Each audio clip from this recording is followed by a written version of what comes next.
হযরত বেলাল ডেকে বলে, নবী আমার জীবনের কোনো দাম নাই।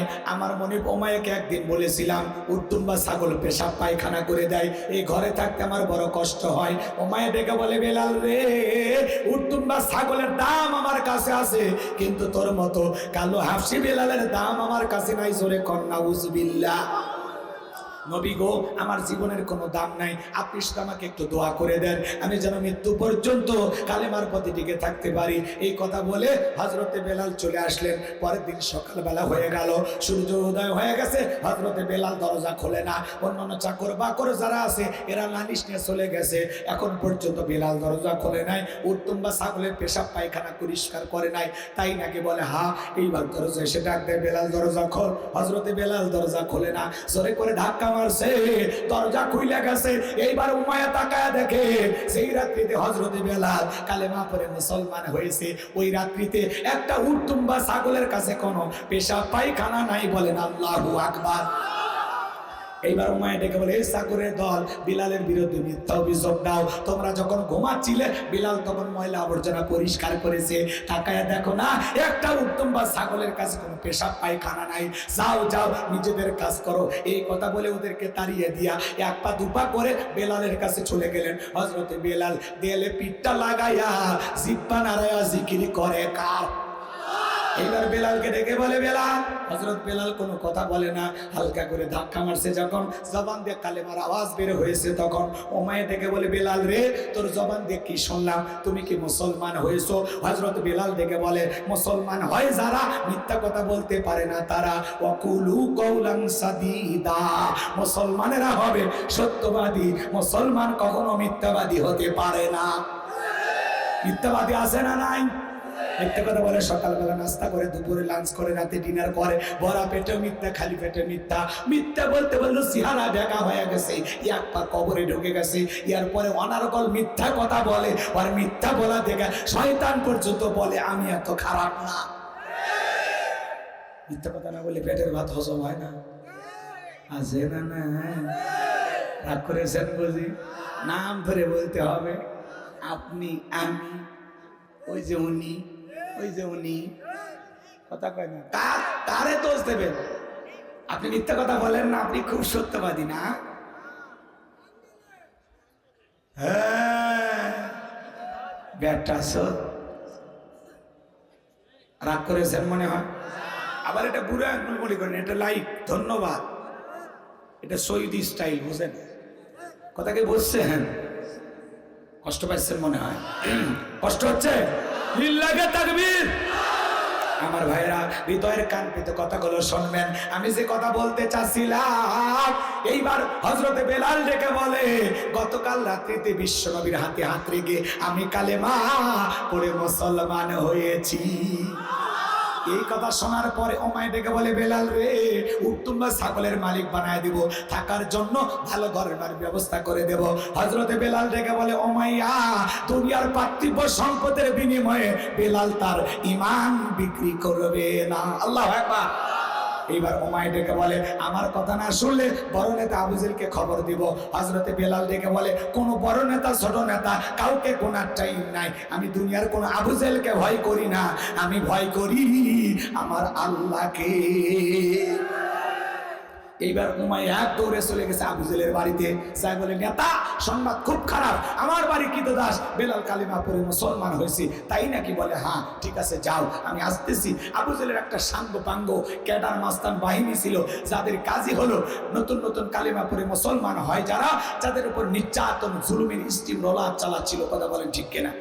আবু জেহেলের একটা বিশেষ বাহিনী ছিল, যাদের কাজই হলো মুসলমানের রক্ত নিয়ে খেলা করা। আজও জালেমদের বিশেষ একটা বাহিনী আছে, যাদের কাজই হলো মুসলমান টুপিওয়ালা, দাড়িওয়ালা, ইমানদার, আল্লাহওয়ালাদেরকে কষ্ট দেওয়া। আজও তাম পৃথিবীতে জালেমদের একটা বিশেষ বাহিনী আছে, যাদের কাজই হলো টুপিওয়ালা, আল্লাহওয়ালাদেরকে কষ্ট দেওয়া, নিরীহ মুসলমানদের উপর নির্যাতন জুলুম করা। আসল অপরাধী বুক খুলে ঘোরে, আর অন্ধ মানুষের নামে মামলা হয়। সমাজ যাচ্ছে কোন দিকে? এই ভারতের কথা বলতেছে, এই দেশের না, ভুল বুঝবেন না। এদেশের সব মানুষ আল্লাহর ওলি। কি হয়েছে? খেপছেন আপনারা? খেপছেন নাকি? ভয় পাচ্ছেন আপনারা? লিল্লাহে তাকবীর। আমার ভাইয়েরা গভীর মনোযোগ দিয়ে শুনবেন, আমি যে কথা বলতে চাচ্ছিলাম হৃদয়ের কান পেতে কথাগুলো শুনবেন। এইবার আবু জেহেল তার সাঙ্গ পাঙ্গ ক্যাডার মাস্তান বাহিনী সঙ্গে নিয়া বেলালকে ডেকে বলে, বেলাল এইদিকে আয়, আমি এসব কি শুনছি, তুমি নাকি কালেমা পড়ে মুসলমান হয়েছো। হযরত বেলাল ডেকে বলে, যা শুনেছেন সত্য শুনেছেন, আমি কালেমা পড়ে মুসলমান হয়েছি। ডেকে বলে, বেলাল রে, উত্তম বা ছাগলের মালিক যদি হতে চাও বানায়া দিব, দেড়হাম টাকা পয়সা ব্যবসা বাণিজ্য করার জন্য যদি লাগে দিয়ে দেব, ঘর বাড়ি যদি চাও, জায়গা জমির যদি প্রয়োজন হয়, তুমি যা চাও বেলাল আমরা তাই দিব। শর্ত একটাই, আব্দুল্লাহর বেটা মুহাম্মদ সাল্লাল্লাহু আলাইহি সাল্লামের দল ত্যাগ করতে হবে, আমাদের ধর্মে ফেরত আসতে হবে। হযরত বেলাল থেকে বলে, আবু জেহেল রে, দুনিয়ার লোভনীয় প্রস্তাবের যতই তুমি দাও, যতই লোভ লালসা দেখাও, মনে রাখবা দুনিয়ার সব সম্পদ যদি বেলালকে দিতে চাও, দুনিয়ার সব সম্পদ ছাড়তে রাজি, নবীজির কালেমা ছাড়তে রাজি নাই। বেলালের মতো যারা খাঁটি ইমানদার, এদেরকে টাকা দিয়ে কেনা যায় না, কিন্তু যারা মুনাফিক মার্কা মুসলমান, টাকা যেই দিকে ওদের ফতুয়া সেই দিকে। টাকার কাছে বিক্রি হয়, টাকা পাইলে বাতিলের বাচ্চাটা গোলাম হয়, কথা কোন ঠিক কেনা? টাকা যেই দিকে ওদের ফতুয়া সেই দিকে, সেটা বৈধ হোক অবৈধ হোক, হালাল হোক হারাম হোক, যা হয় হোক, টাকা পাইছে, টাকার গন্ধে ফতুয়া চেঞ্জ হয়ে গেছে। রাগ করছেন আপনারা? কথা বেশি বলার সুযোগ নাই, এই জায়গায় দুই চারটা কথা বলতাম, কিন্তু সময় কম, আমার সামনের দিকে যাওয়া লাগবে, কষ্ট হচ্ছে আপনাদের। আমার ভাইয়েরা ধৈর্য নিয়ে কথাগুলো শুনবেন। এবার আবু জেহেল থেকে বলে, বেলাল রে, এত বড় লোভনীয় প্রস্তাব দিলাম, রাজি হইলা না, তাহলে সোজা আঙ্গুলে ঘিউ না উঠলে আঙ্গুলে একটু বাঁকা করা লাগবে। এই কথা বলে যুবকদেরকে লেলিয়ে দিল, চাবুক দিয়ে পিটাও। হযরত বেলালকে চাবুক দিয়ে পিটানো শুরু করা হলো। মারতে মারতে কালো চামড়া গুলো ফেটে রক্ত ঝরতেছে। এরা যত জোরে চাবুক মারে, বেলাল তত জোরে আল্লাহর জিকির করে। চাবুক দিয়ে পিটাইতে পিটাইতে কালো চামড়া গুলো ফেটে রক্ত ঝরতেছে। আবু জেহেল ডেকে বলে, বেলাল, এত চাবুক দিয়ে পিটাইলাম, আঘাত করতে করতে বেলাল রে রক্ত ঝরতেছে, তারপরে কেন নবীর কালেমা ছাড়বি না? হযরত বেলাল ডেকে বলে, আবু জেহেল রে, মারতে মারতে যদি মেরেও ফেলে দাও, জীবনটা দিতে রাজি, নবীজির কালেমা ছাড়তে রাজি নাই। বলেন আল্লাহু আকবার। এইবার আবু জেহেল বলে, পায়ে রশি লাগাও। হযরত বেলালের পায়ে রশি লাগাইয়া আরবের উত্তপ্ত গরম বালিতে ছেঁচড়ায় ছেঁচড়ায় নিয়ে ঘোরা হলো। আরবের বালিগুলো এত উত্তপ্ত গরম, চাল দিলে মুড়ি হয়ে যাইতো। বাবলা গাছের কাঁটাগুলো জিহ্বার ভিতরে পেরেকের মতো পাড়া গেলো। এত কষ্ট বেলালকে দেওয়া বলো বাজার। এরপরে বিকেল বেলা নিয়ে এসে বলে, বেলাল, চাবুক দিয়ে পিটাইলাম, পায়ে রশি লাগাইয়া নিয়ে ছেঁচড়াইয়া ছেঁচড়াইয়া নিয়ে ঘুরলাম, এত কষ্ট নির্যাতন তোর উপরে করা হলো, বেলাল রে, এরপরে কি নবীজির কালেমা ছাড়বি না? হযরত বেলাল দেখে বলে, আবু জেহেল রে, মারতে মারতে যদি মেরেও ফেলে দাও, বেলালের নিঃশ্বাস থাকবে যতদিন, বেলাল ইসলামের পথে টিকে থাকবে ততদিন। এইবার বললো, হে যুবকেরা যাও। কয়েকজন মিলে বিশাল বড় একটা পাথর নিয়ে এসে বেলালের বুকের উপরে চাপায়া দেওয়া হলো। বিশাল বড় একটা পাথর নিয়ে আসা হযরত বেলালের বুকের উপরে চাপায়া দেওয়ার পর এইবার কাফেরা ভাবলো, মনে হয় পাথরের আঘাতে বেলাল মারা যাবে। এই কথা ভেবে কাফেরা চলে গেল। হযরত বেলালের বুকের উপরে পাথর, এরপরে জিহ্বা নাড়ায় জিকির করে কার? জিকির কিন্তু বন্ধ নাই। আপনাকে জিকির করার জন্য কেউ মারে না, পেটে না, ধরে না, কথা বলে কেন? তারপরে আমরা কপাল ভরা জিকির করি না। জিকির করার জন্য আলাদা সময় লাগে না। রিক্সা ভ্যান চালাতে চালাতে জিকির করা যায়, মাঠে কাজ করতে করতে জিকির করা যায়, দোকানদারি করতে করতে জিকির করা যায়, পথ চলতেছেন হেঁটে হেঁটে যাইতে যাইতে আল্লাহর জিকির করা যায়। সব সময় ইচ্ছা করলে আল্লাহর জিকির করা যায়। আর জিকির করবে যারা, ভালো করে বুঝবেন, হাদিস শরীফের ভিতরে আসছে, বিশ্বনবী বলেছেন যে জিহ্বাটা আল্লাহর জিকিরে সব সময় ভিজা থাকে, ওই জিহ্বাওয়ালা মানুষ কোনোদিন জাহান্নামের আগুনে জ্বলবে না। চিৎকার মেরে বলুন সুবহানাল্লাহ। তাহলে সব সময় আমরা স্মরণ করব কাকে? ফাযকুরুনি আযকুরুকুম ওয়াশকুরুলি ওয়ালা তাকফুরুন। বান্দারে, তোমরা আমি আল্লাহকে স্মরণ করো, আমি আল্লাহ তোমাদেরকে স্মরণ করব। চিৎকার মেরে বলেন আল্লাহু আকবার। তাহলে আজ থেকে সব সময় আল্লাহর জিকির করা যাবে তো ইনশাআল্লাহ? জিকিরকারী হৃদয় জিকিরকারী বান্দা আমরা হতে চাই। যে বান্দা সব সময় আল্লাহর জিকির করবে ওই বান্দা কখনো গুনাহ করতে পারবে না। যে বান্দা সব সময় জিকির করবে তার অন্তরে আল্লাহর ভয় পয়দা করে দিবেন তিনি কে? ভালো করে বোঝার চেষ্টা করবেন বাজার গো আমার। হযরত বেলাল বুকের উপরে বিশাল বড় পাথর, এরপরে জিহ্বা নাড়া আল্লাহ জিকির করে আর ডেকে বলেন আল্লাহ, তুমি তো সেই আল্লাহ ইব্রাহিমের জন্য যদি নমরুদের আগুনকে ফুলের বাগান বানায় দিতে পারো, ও আল্লাহ তুমি কি পারো না? আমি বেলালের বুকের উপরে পাথর থাকার কারণে তোমার মতো মালিকের জিকির করতে বড় কষ্ট হয়। আল্লাহ তুমি কি পারো না বেলালের বুকের পাথরটাকে তুলার মতো নরম বানায় দিতে? হযরতে বেলাল কেঁদে কেঁদে দোয়া করতে দেরি, আমার আসমানের মালিক আল্লাহ বেলালের দোয়া কবুল করতে দেরি করে নাই। বেলালের বুকের পাথরটাকে আমার আল্লাহ তুলার মতো নরম বানিয়ে দিয়েছে। আশিক রাসূল বেলাল, নবীর পাগল বেলাল, নবীকে কত ভালোবাসতেন জানেন? আমার নবী যখন মক্কা নগরীতে পথ চলতো, হযরত বেলাল একবার ডানে যায় আর একবার বামে যায়। আমার নবী ডেকে বলে বেলাল বুঝি না, একবার ডানে যাও আর একবার বামে যাও। ব্যাপারটা কি? হযরত বেলাল ডেকে বলে নবী গো, আপনি কালেমার দাওয়াত দেন, ইসলামের প্রচার প্রসার করেন, ওই কাফেরগুলো আপনার শত্রু, ওরা যদি ডান থেকে তীর নিক্ষেপ করে ওই তীরটা যেন সর্বপ্রথম আমি বেলালের বুকের ভিতরে ঢোকে, আবার বাম দিকে যায়। মনে মনে ভাবি গো নবী, ওরা যদি বাম থেকে তীর নিক্ষেপ করে ওই তীরটা যেন সর্বপ্রথম আমি বেলালের বুকের ভিতরে ঢোকে।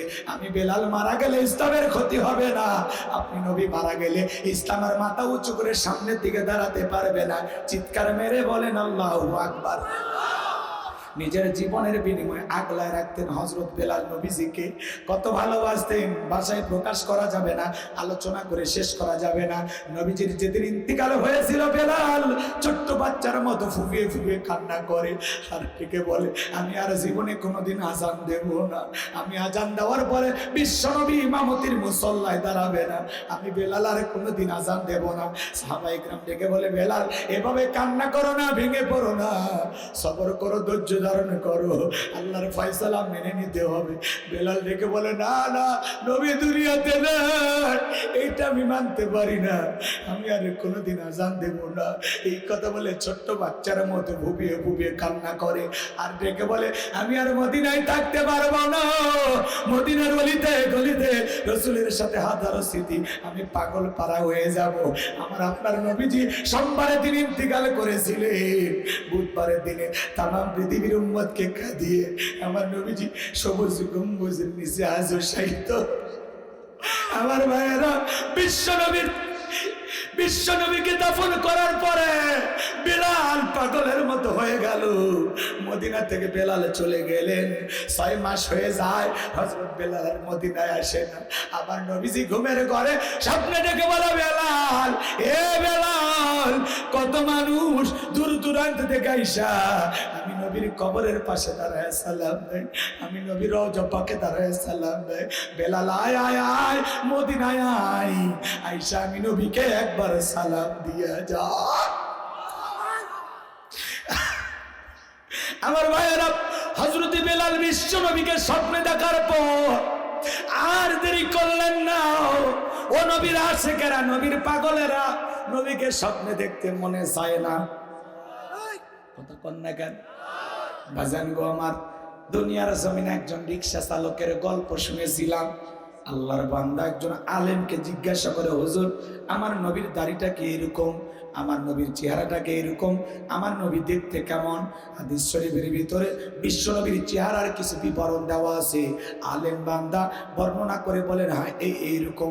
ডেকে বলেন নবীর চেহারা যদি এইরকম হয়, বিশ্বাস করেন গো হুজুর এইরকম মানুষটাকে আমি কয়েকবার স্বপ্নে দেখেছি। একটা রিক্সা চালক আমার নবীকে স্বপ্নে দেখে।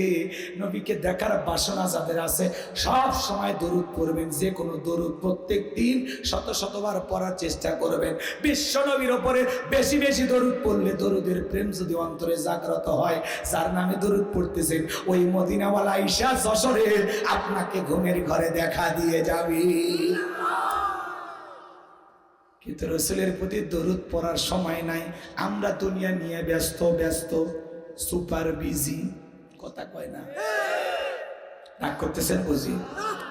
আমার ভাইয়েরা হৃদয়ের কান পেতে কথাগুলো শোনেন। 6 মাস পরে হযরত বেলাল মদিনায় চলে আসলেন। সাহাবায়ে کرام ডেকে বলে, বেলাল কতদিন হলো আজান শুনতে পাই না, তোমার কণ্ঠে একটু আজান দাও। হযরত বেলাল ডেকে বলে, না, আমি আজান দেওয়ার পরে বিশ্বনবী ইমামতির মুসল্লায় দাঁড়াবে না, আমি বেলাল আর কোনোদিন আজান দেব না। অনেকেই অনুরোধ করলেন, বেলাল কারো কথা শোনে না, ছোট বাচ্চারা পর্যন্ত ভিড় করেছেন, হাজার হাজার মানুষ চতুর্দিক দিয়ে আসতেছেন। আমার ভাইয়েরা, নবীর নাতি হাসান আর হুসাইন দুইটা ভাই যখন বেলালের দুইটা হাত ধরেছে, হযরতে হোসাইন যখন বেলালের হাতটা ধরে ডেকে বলে, নানু ভাই, নানাও চলে গেছে, তুমি আমাদেরকে ছেড়ে চলে গেছো, কতদিন হয়ে গেল নানু ভাই, তোমারে দেখি না, তোমার কণ্ঠে আজান শুনতে পাই না। নানু ভাই গো, ও নানু ভাই, দাও না একবার আজান দাও, আমি একটু তোমার কণ্ঠে আজান শুনতে চাই।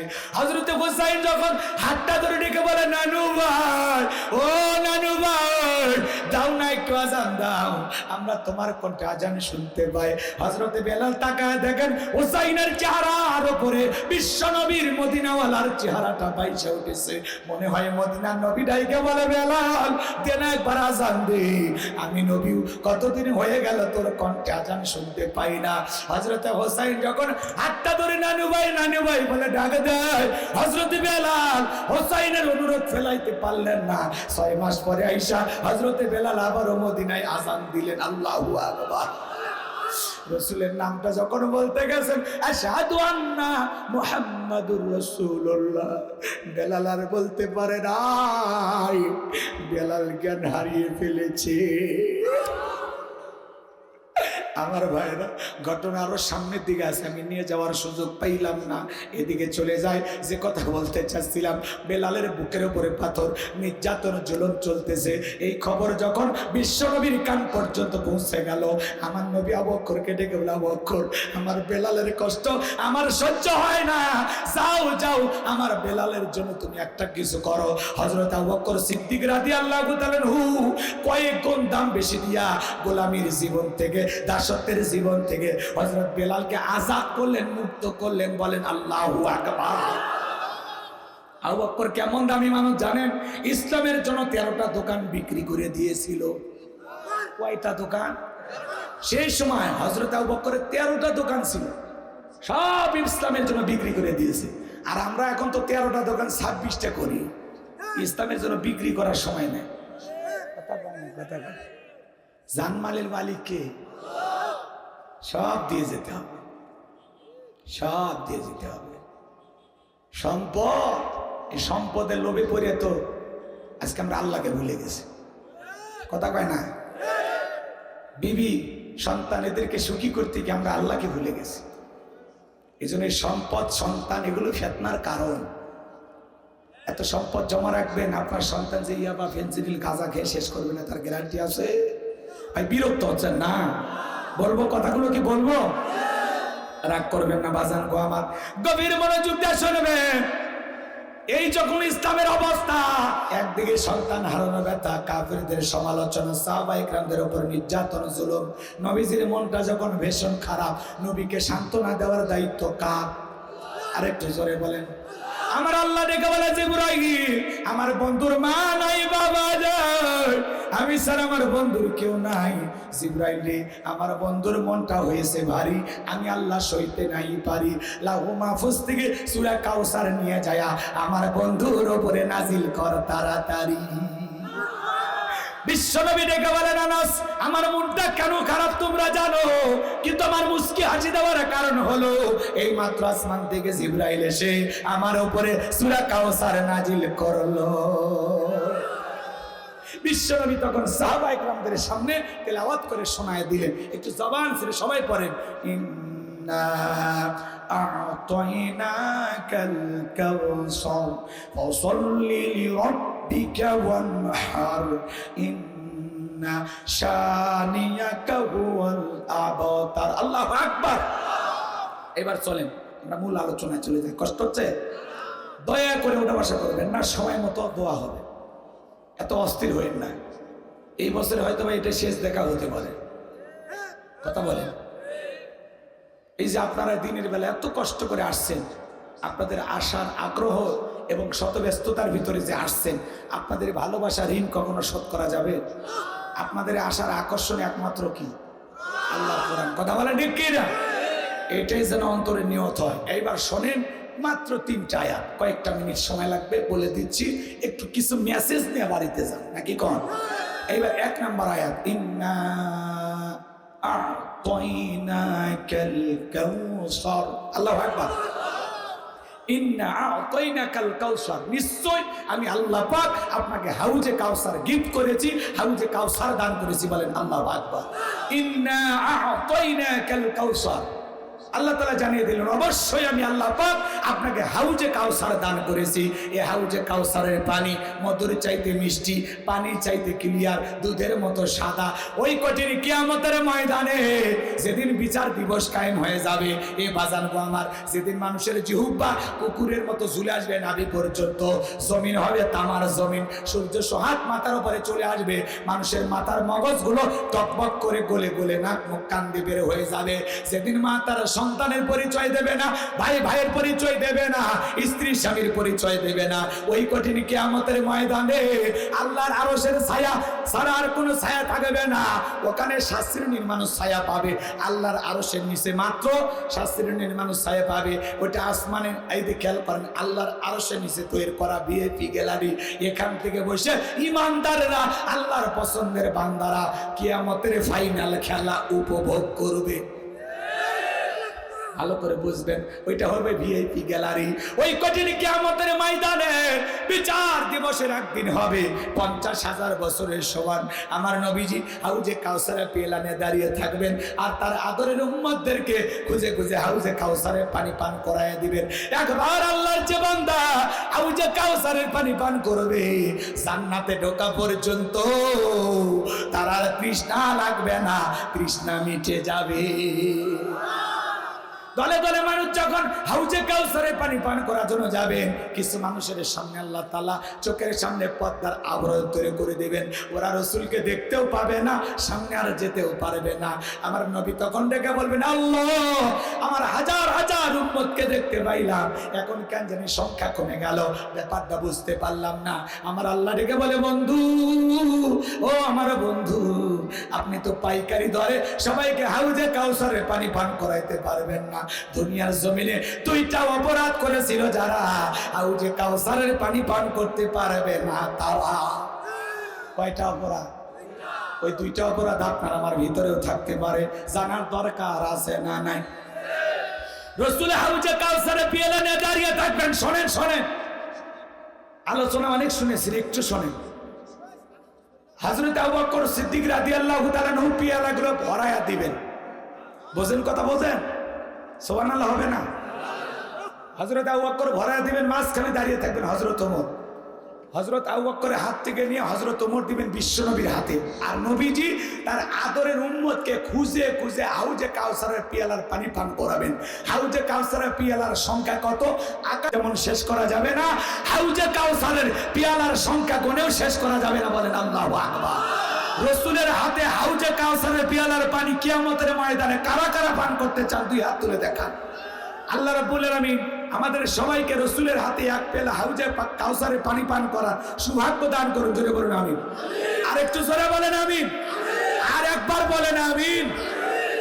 আপনারা এই দৃশ্যের মুখোমুখি হতে চান না? রসুলকে দেখাও হবে, রসুলের হাতে এক পেলা হাউজে কাউসারের পানি পান করা হবে। মনে রাখবেন, হাউজে কাউসারের পিয়ালার পানি যদি ভাগ্যে জুটে যায় আর আল্লাহর আরশের নিচে ছায়া যদি জুটে যায়, এই যে জান্নাতে যাবে তারা টেনশনই নাই। সুবহানাল্লাহ বলবেন না? এবার হাউজে কাউসারের পিয়ালা পর্যন্ত পৌঁছাতে গেলে আপনাকে যে একটু কষ্ট করা লাগবে। শোনেন, আমি মুসাফির মানুষ, এলাকায় আসার পরে একটা ছেলের হাতে কিছু চকলেট দিলাম, মিষ্টি জাতীয় চকলেট দিয়ে বললাম, বাবা একটা বদ্ধ পানি এনে দাও, আমি একটু ওযু করবো। ওই ছেলেটা চকলেট পায় আনন্দের ঠেলায় মারছে, তো মাছ পথে যে আচার খাই পুড়ে গেছে। মানুষ যখন বেশি আনন্দিত হয় হুঁশ থাকে না, লুঙ্গি খুলে গেলে টের বাইরে। এই ছেলেটা দৌড়ে গেছে, বুঝতে পারছেন? দৌড়ে যে মাছ পথে আচার খাই পড়ে গেছে, হাঁটু ছিলে গেছে, চামড়া জড়ে গেছে, একটু রক্ত বের হয়েছে। কিন্তু চকলেট থাকার কারণ সে উঠে দাঁড়াইছে, দাঁড়াইয়া বদনা ভরে পানি নিয়ে আমার সামনে আসে। আমি তখন বললাম, বাবা এই যে পানি আনতে গিয়ে মাছ পথে আচার খাই পড়ে গেছে, ব্যথা পাইছে মনে হয়, রক্ত মনে বেরোইছে, চামড়া মনে হয় ছিলছে, কষ্ট মনে হয় ভালোই পাইছো, ব্যথা মনে হয় ভালোই লাগছে। ওই যে চকলেট থাকার কারণে ডেকে বলে হুজুর আমি এরকম কত পড়ে যাই, আমার কিছুই হয় না। কথা কয় না, কথা কয় না। তো কিয়ামতের ময়দানে রসুলের হাতে এক পেলা হাউজে কাউসারের পানি পান করলে কিয়ামতের কঠিন দিন আপনার কাছে কঠিন মনে হবে না, আল্লাহ সহজ করে দেবেন।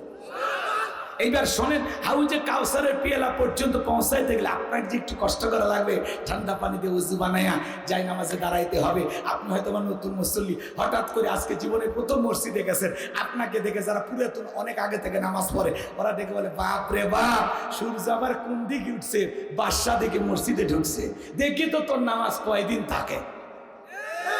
এরকম কিছু সমালোচনাকারী আছে না নাই? নতুন মুসল্লি মসজিদে গেলে পুরাতন মুসল্লিরা ঠাট্টা মস্করা করে, বিদ্রুপ করে, অবহেলা করে। এ নামাজ কি ঠিক মতো পড়বো না, 2 দিন আসছি, নামাজ ভালো মতো ধরিছি তো নাকি? আচ্ছা আমার ভাষাকে বোঝেন, কি বলেন? নামাজ 2 দিন ধরিছো না কি কথা? একই কথা না? বলে না নামাজ 2 দিনের জন্য ধরছু না সারা জীবনের জন্য ধরছু? দেখি তো তুই কয়েকদিন মসজিদে আসি, ওই মানে মসজিদের দারোয়ান, কে ঢোকে আর কে বার হয়, ওই চাচা মানে খবর তো নাকি কর। আরে ভাই কেউ একজন মসজিদে আসছে, আপনি খুশি হয়ে যান। আপনি তো মানুষকে ওয়াজ করে 2টা কথা বলে কারো হাত ধরে মসজিদে নিয়ে যেতে পারেন না। একজন গেছে আলহামদুলিল্লাহ বলেন, আর কে বলেন ভাই তুমি মসজিদে আসছো, এই দৃশ্য দেখে দিলটা ভরে গেছে, আল্লাহর কাছে দোয়া করি যেভাবে মসজিদে ঢুকেছো মৃত্যু পর্যন্ত আল্লাহ যেন এইভাবে মসজিদে এসে তোমাকে সিজদা দেওয়ার তৌফিক দান করেন। তাকে তাওবা দেন, উৎসাহ দেন। আপনি যে গেছে আপনি খুশি হন, ওর সাথে বসে একটা চা খান, কথা করেন আর অবহেলা করে। আপনার কি? একজন নতুন মুসলিম মসজিদে গেছে, আপনার সমস্যা কি মিয়া? আপনি কেন তার নিয়ে ঠাট্টা করেন? 2টা কথা কেন শুনেন? ফাজলামি করেন না, নিজের ইবাদত নিয়ে ব্যস্ত থাকেন। আর একজন গেছে খুশি হন, দোয়া করেন, আর দোয়া না করতে পারলে ঠাট্টা করবেন না।